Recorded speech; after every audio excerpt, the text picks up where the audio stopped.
Welcome back to Folklore, the addiction. Yes, the affliction. I did the gold wrong for our characters. Oh my god. It should have been basically as a group 4 gold per each wolf and per each undead killed. So I gave them 8 extra gold. Should have been 16 extra gold. So we're going to retro a little bit here, which is fine. We're going to take 2 of those gold when we were at the physician.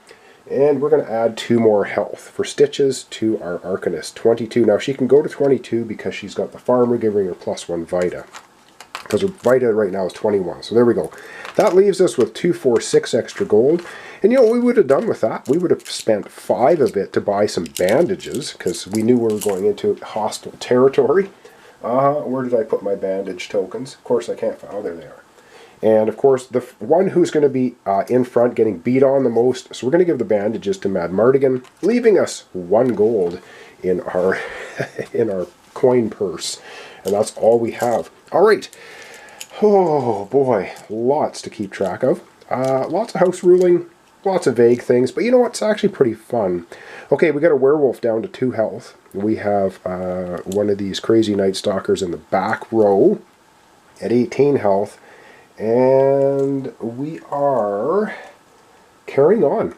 All right, let's begin. So of course it's darkness. They always go first. So the werewolf, going to be attacking Madmartigan.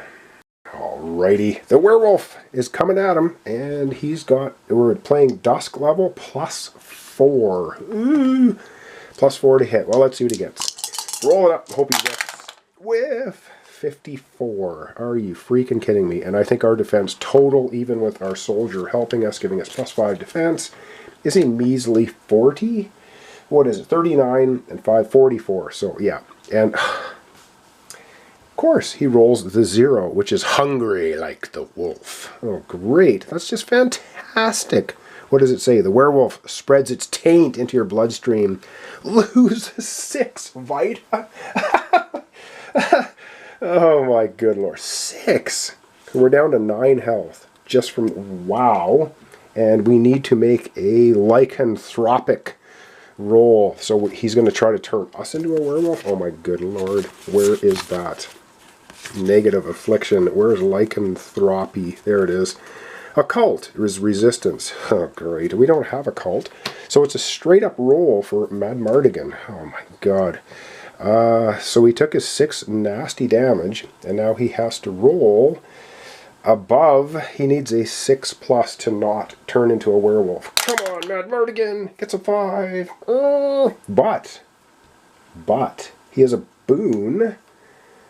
I wonder if we can use this. I think we add D6 to any die roll. We could do it. Why couldn't we do it?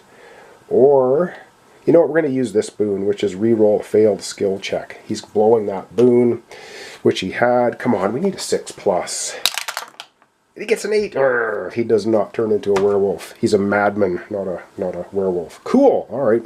Cool as in we took 6 damage.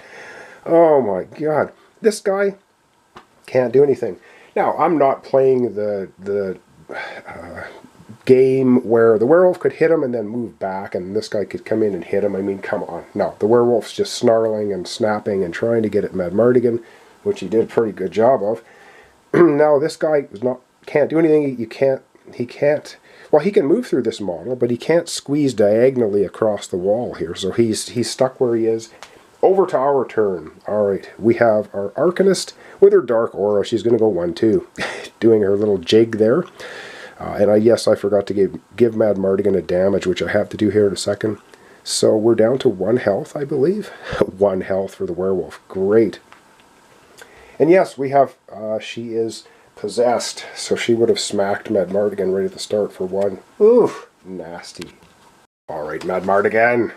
1 health. All we have to do is hit him. He's got a 58. We have a +12. Come on. 86. Oh yeah, no, we have no problem hitting. Now I am going to rule that this weapon here, because it says if you attack roll above 95, grants the attacker range 2. I'm going to say that's a natural roll. So because if we add 12 to this, we're above the 95, which means we get another attack. But I'm not going to play it that way. That just seems a bit much because he gets plus 15 to hit all the time. So, anyway, that could be wrong. I don't think it's in the rules anywhere as to how you are supposed to do that. This doesn't say natural. It just says attack rolls above 95. Well, honestly, my attack roll is 86. It's not 95, but I add plus 12 to it. We did hit the werewolf bottom line. It is dead. Dead and gone. Oh, and I forgot the plus 1 damage. Well, we don't even have to roll damage because it only had 1 health left. Kind of like me and my voice, it's got 1 health left. Okay, that's the end of the werewolf. Which is good because now, thank my frickin' gock, we can move. That wasn't English. But anyway, we can move up here out of the way of our anarchist. Arcanist. And we'll leave the werewolf thing out there because this guy could transform. And that's the end of the round. She only has 1 more round of Dark Aura. Probably not going to do her any good anyway. Because I don't think she can move diagonally through that. Pretty sure she can't. Okay. Into another round. Oh, hang on. But before we go into another round, yes, he can use his bandages. Plus 4 health. Alright, plus 4 health for the bandages. 1, 2, 3, 4. I feel like we're going to go into the final encounter here and just get shredded. But we'll see. We'll see what happens. Alright, let's have another round of combat. Alright, another round of combat. And guess what? We're not adjacent. So her possessed problem here is not going to affect Mad Mardigan this turn. Yay! This round. Alright, they go first. Obvious thing he's going to do is try and whack-a-mole onto Mad Mardigan. He has a plus 2. Mad Mardigan, with his soldier, has a defense of 44. So plus 2 versus 44. Yeah, of course, 82. Yeah, holy God, 82. So the 2 savage attack. You're savagely attacked. 1d6 plus 1. Whew. Come off of it. Oh yeah, 5 and 1 is 6. However, Mad Mardigan using his ability again. God. So that was 6 damage. Come off at 6 minus. Come on, let's get 4. Let's get 4. Yes, 6 minus 4. So he only takes 2 damage from that. Wow. Whew. He's down to 10 health. Yee. Not great. But now it's our turn. She can't get her aura up there. She has no ranged weapons. There's really not a heck of a lot she can do. Really. Not much she can do. So you know what? She's just going to sit there and cheer on Mad Mardigan. Come on, Mad Mardigan. If you ever needed some really good hit rolls, now would be the time. He's going to use his halberd. Come on. He gets 62 and 12. Oh yeah. Hits him. No problem. 2d6, take the higher value for damage, plus, he gets plus 3, 4 and 3, 7 damage, not too bad. We knocked him down to 11 health, which is still way too much in my estimation. Okay, is this thing focusing? I hope so, because otherwise I'm going to be annoyed. Alright, so that's another round down. Okay, let's, oh, and yes, her aura now has dissipated. So she doesn't have her dark aura anymore. That's once per encounter, so she can't use it anymore. Ugh. Alright, let's have another round of combat. Okay, yep, they go first. He's going to try and hit Mad Mardigan again. Can you miss this time? You know, just once. Maybe once have a miss. 71. No, it's going to be another savage, snarling, ripping 1d6 plus 1. Wow, this is absolute craziness. Oh, come off the bowl die rolls. 7 damage. Come off. Yeah, well, yeah, you know. We're going to try and negate some of the 7 damage. Come on, we need a 4. We get a 3, so we take 4 damage. Holy God. Alright, Mad Mardigan down to 6 health. He's beaten up horribly. Let's see if he can beat this guy up a little bit. So Mad Mardigan's going to attack him. We're looking for a nice juicy 95 or something good. 38 and 12 would be 50. And this guy's defense 48. Yes. We hit him. Oof. Alright, come on. We need to do lots of damage. It's +3. 6 and 3 would be 9 damage. Oh, hang on. 9. No, we're going to leave it. Or should we leave it? Or should we use his boon, add d6 to any die roll just to kill him? You know what? We're gonna blow this boon. That's probably a stupid thing to do, but we're in trouble. And I don't want this guy to get another round. So, and if we roll a 1 now, I'm going to be annoyed. Because we get to add 1d6 to his damage, basically. Come on, we need a 2 or higher. We get a 3. That's enough to kill this guy. Mad Mardigan takes him down out of here. And he didn't get to transform either into a werewolf. Oh. Okay, that's the end of combat. Will we be going back to town? You're damn right we will. Okay, we each get 25 plus 30, because there was one model of each that we took out. Let's get this right this time. We each get 55 lore. I think we're going to be leveling up. We're going to be leveling up. Holy man. And we each get 6 and 11. We each get 17 coins. Ooh. So we're going to get a total of 34 gold and 55 lore for taking down the werewolf and the Night Stalker. All right, I'll get that set up here. And then I have a funny feeling, well, there's more we can do in this cave because we can take out the rubble and stuff. And I don't know if we want to bother. Let me figure this out. All right, isn't that a beautiful pile of 35 gold? We had 1 in our purse and 34 more. Yes. And we level up. We have enough. We have 115 lore for Arcanist.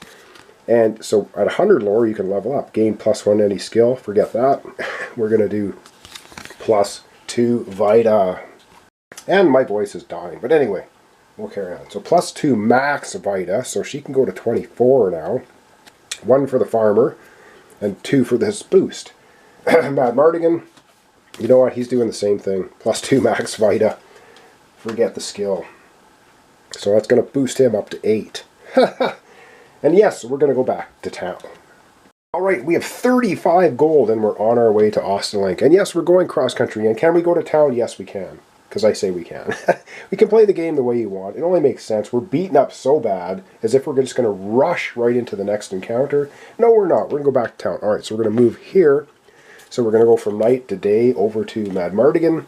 And on a 1 in 4, this is house rule, we get an overland encounter, or off-road encounter.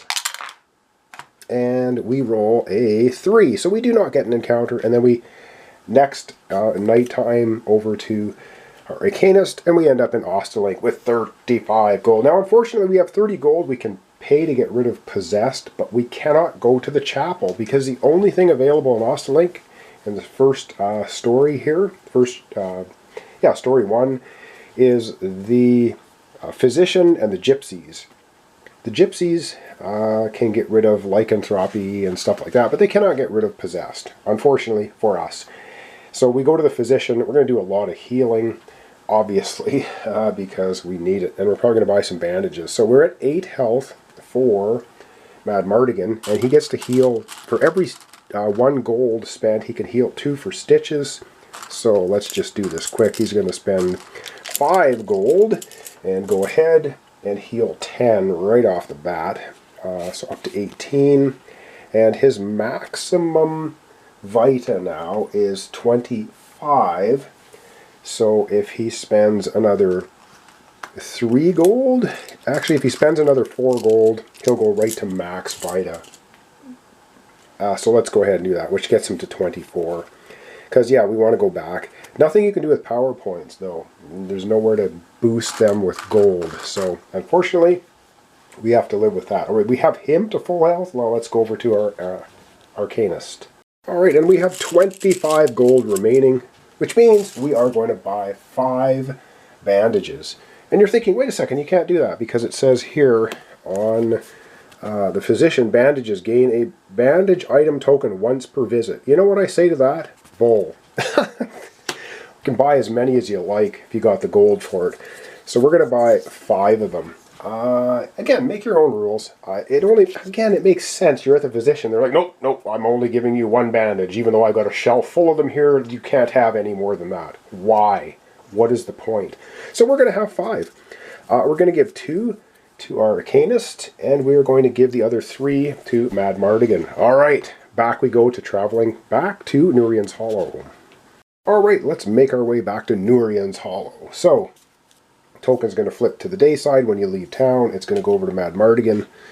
If we roll a 1 on a 1d4, we will have an encounter. And this time, oh my god, did we roll a 1? We rolled a 1. Wow, so we're going to get an off-road encounter. So we'll randomly grab an off-road encounter. It's daytime. Does it matter? It doesn't seem to matter.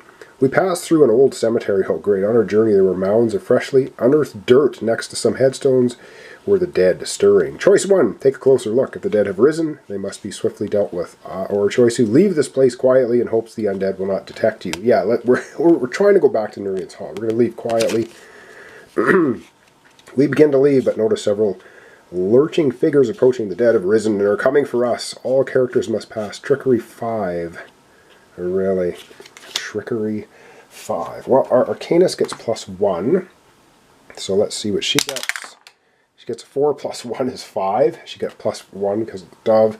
And now Mad Mardigan, come on, succeed. He gets a 6. Wow, we did it. Okay. We did it. Cool. Success, you've used stealth to leave this place unscathed. Wow, cool. We'll take it. Leaving unscathed is good. So we make it to Nurian's Hollow next. Night, of course, we get there in the nighttime with the Arcanist. Alright, so we're going to now continue on in the story. Alright, so we took out the werewolf guys, and we are back to Nurian's Hollow, and we're continuing on with the story, which means we had the optional goals, we ignored them. Now we're going to the Changer on page 9, which is here. You enter a cavern. Moonlight enters through openings high in the walls and illuminates the chamber. You see a dark figure standing in one of the moonbeams. The side of his face visible where his skin is touched by the light of the moon and shifts and bubbles. His features turn from man to snarling wolf, rippling his skin and bones in a most unsettling way. As he turns towards you, he steps out of the moonlight. His face returns perfectly normal. In the back of the cavern, you see a man hanging upside down by his feet, surrounded by hooded figures. It's the priest! With a snarl and a leap, the man before you attacks. If the red story marker is in play, Otherian, the Changer, will close in on the character possessing it, and the ring shouting, "It is mine, that stone, give it to me." You also notice that what you thought was a pearl setting in the ring is actually polished stone, which glows very faintly like moonlight. Any attempt to remove the ring fails. Choose your path. Okay, the character with the red story marker, that will be our anarchist, our Arcanist. I cannot get rid of the damn ring if I'm going to die to this beast. If I'm going to die if this beast gets to me, what am I to do? I will fight if it means death. This is what I'm here to do. Read story this, or I must be rid of it at any cost, cut it off and have a chance. No, we're going to fight on. So we're going to read story moment 8 on page 45. And story moment 8 says, I can do this. My friends will help protect me. We must stop this monster. Become brave. Ooh, we got a keyword. We became brave. Alright, let's figure out what brave means for their anarchist or Arcanist. We have our positive status as brave.